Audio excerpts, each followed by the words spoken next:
మాలాధారణ విశేషాలు. మెడలో మాల ధరించటం సనాతన హైందవ ధర్మాచారం. ఔషధరాళ్ళు, ఔషధాలు, పవిత్ర వృక్షాల తాలూకు గింజలు, బెరడులతో తయారు చేసే మాలల ధారణ మహర్షులు ఆచరించి మనకు అందించారు.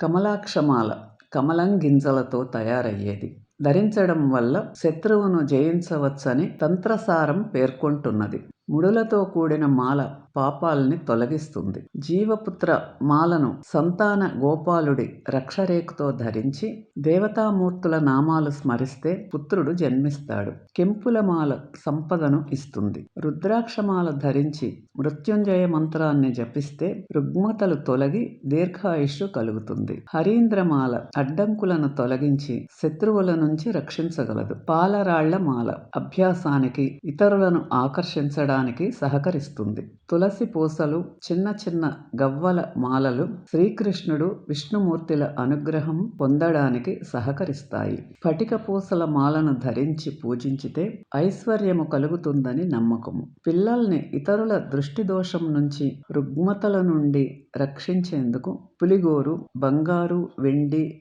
రాగి నాణేల మాలలు ధరింపజేస్తారు. ఇలా ఎన్నో నమ్మకాల నడుమ రకరకాల మాలలు ధరించే ఆచారం మనలో ఉన్నది. ఈ వీడియో మీకు నచ్చితే లైక్ చేసి, షేర్ చేసి, సబ్స్క్రైబ్ చేయండి.